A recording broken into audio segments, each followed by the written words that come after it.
pangkat, jabatan, kedudukan, harta, ilmu, tidak akan pernah memberikan kepada kita pertolongan, menjadi bekal yang terbaik saat meninggalkan dunia ini. Karena itulah Nabi mengingatkan, setiap tempat punya bekalnya masing-masing. Anda dari Indonesia ke Malaysia, apa dipikir semua yang di Indonesia bisa berlaku di Malaysia? Tidak. Anda dari Indonesia ke Amerika, apakah uang yang berlaku di Indonesia laku di Amerika? Tidak.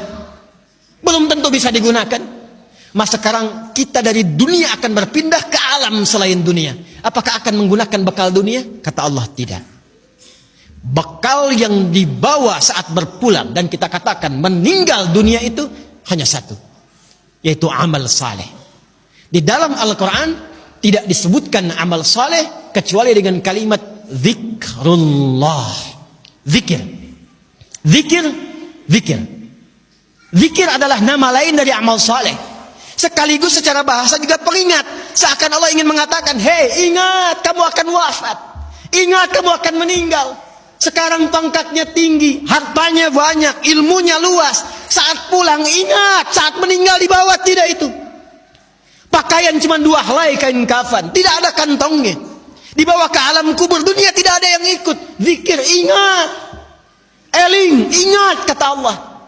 Yang hanya bisa dibawa amal saleh.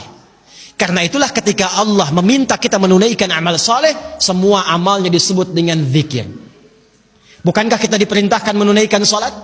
Salat dalam Al-Quran disebut dengan zikir. Quran surah ke-20 Taha di ayat ke-14. Innani anallahu la ilaha illa ana fa'budni wa aqimis salata li dzikri. Baca Quran, Quran disebut dengan zikir. Quran surah Al-Hijr di ayat yang ke-9. Inna nahnu nazzalna dzikra wa inna lahu lahafizun. Menghafal Quran disebut dengan zikir. Disebutkan 4 kali di surah Al-Qamar ayat 17, ayat 22, ayat 32, ayat 40. Walaqad yassarnal Qur'ana lidzikri fahal mim muddakir. Doa itu amal saleh disebut dengan zikir. Quran surah ke-7 Al-A'raf ayat 205. Udzkur rabbaka fi nafsika tadarruan wa khifatan wa dunal jahri minal qaul. Anda setelah salat mengucapkan subhanallah, alhamdulillah, Allahu akbar, itu zikir. Quran surah ke-4 An-Nisa ayat 103. Fa idza qadaytumus salata fadhkurullah. Maka kata Allah, ingat, kalau sudah sampai akhir pekan itu, yang dihitung jangan cuma dunianya. Berapa ya harta yang dikumpulkan selama kerja ini? Di pasar berapa keuntungan yang diraih? Di kantor berapa omset yang didapatkan? Berapa pangkat yang sudah diletakkan di pundak itu? Berapa ilmu yang sudah diraih? Kata Allah, ingat, saat meninggal apa bekal zikir yang telah kamu siapkan? Bahkan jangan-jangan sampai sekarang pun, puluhan tahun kita hidup, untuk sholat pun belum mampu mengenal, mengetahui, memahami apa yang kita baca dalam sholat kita. Bahkan diberikan usia yang banyak pun, jangankan menghafal Quran, untuk baca pun masih belum punya waktu. Hadirin, anak-anak sekarang, kami katakan kepada Anda, saya membimbing anak-anak penghafal Quran. Ada yang matanya tak mampu melihat.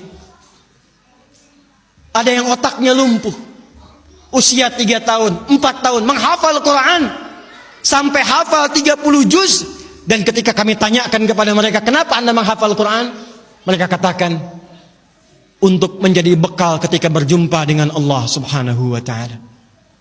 Ada seorang anak matanya buta. Orang katakan buta, kami katakan ditutup matanya oleh Allah supaya tidak memandang maksiat. Dia menghafal Quran, bapaknya menggendong, menaikkan ke motor, diantarkan ke penghafal Quran sampai selesai hafalan Qurannya. Ketika dia pulang ditanya, kalau kami ingin berikan hadiah, apa yang kau harapkan? Kata beliau, saya hanya ingin doa saja, supaya Allah meringankan hisab saya di hari kiamat. Saya ingin katakan, ya Allah, saya mengakui saya banyak berbuat dosa, maka mohon dengan Quran yang telah hamba hafalkan ini, kurangi hukuman kami ya Allah, ringankan hisab kami ya Allah. Anak kecil, matanya buta, belum baligh, belum berlaku hisab, menghafal Quran supaya minta hidupnya diringankan di hadapan Allah dari dosa-dosa yang mungkin dilakukan. Anda diberikan 40 tahun, 50 tahun, 60 tahun, kalau sampai detik ini mengharapkan surga Firdaus, tapi belum serius mencari bekal, maka dengan cara apa lagi dan berapa lama lagi Allah memberikan kesempatan kita untuk mendekat kepadanya? Karena itu insan beriman, bangun kekuatan, bangun silaturahim, jauhi sifat terpecah belah, jauhi polarisasi, satukan cinta di antara kita. Setelah itu tingkatkan ibadah kita, niatkan setiap pekerjaan kita untuk mendapatkan ridha Allah Subhanahu wa taala, dan setiap tempat yang kita pijak, pakaian yang kita kenakan, kelak semua akan bersaksi di hadapan Allah. Itulah ikhtiar dan ibadah kita.